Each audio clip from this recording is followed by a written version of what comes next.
Still talking national teams, the president of Nigerian Football Federation, Ibrahim Goso, has expressed deep appreciation of the Nigerian Football Federation and the Nigerian football family for the warm words of encouragement from the President Bola Ahmed Tinubu following the Super Eagles' return from a better-forgotten African Cup of Nations qualifying match adventure in Libya.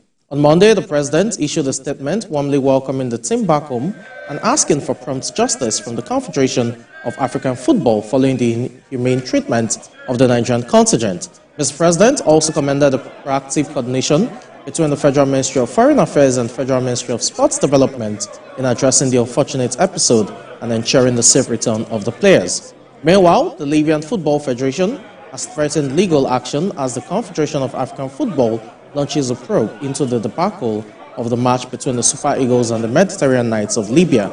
There had been viral videos and pictures of Nigerian players held for more than 15 hours and forced to sleep on the floor and benches at an airport in eastern Libya. Senior correspondent Solomon Ajiziogu tells us more.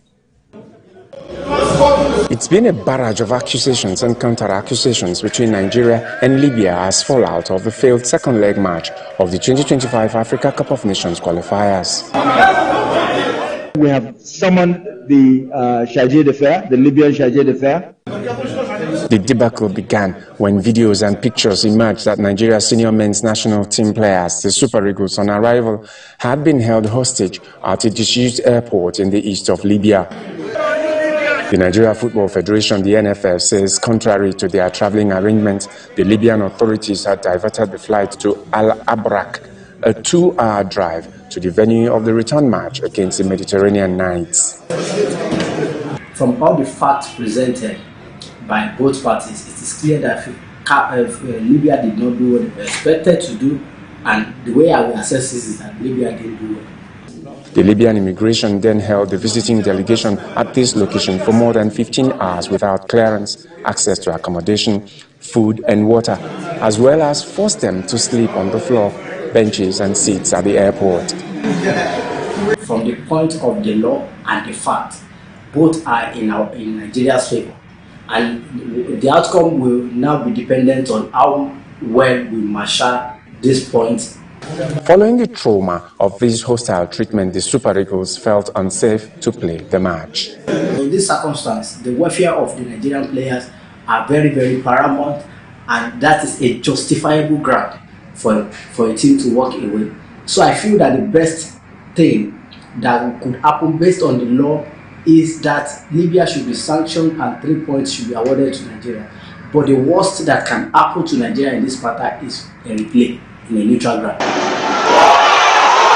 This appears to be the revenge by the Libyans for a claim by their captain ahead of the first leg in Uyo last Friday. The Libya captain accused Nigeria of not allowing them land in Uyo, instead diverted their flight to Port Harcourt, from where they came by road to Akwa Ibom. This is not the first time a Nigerian team has experienced such hostility in North Africa. This kind of situation had in the past happened to Enyimba Football Club of Aba, and I was with Enyimba on my plane landing in one of the countries, and they asked us to go to another airport. I protested. With complaints already lodged with the continental ruling body and Libya threatening legal action, both countries will now wait on the Confederation of African Football, CAF's decision to resolve the matter.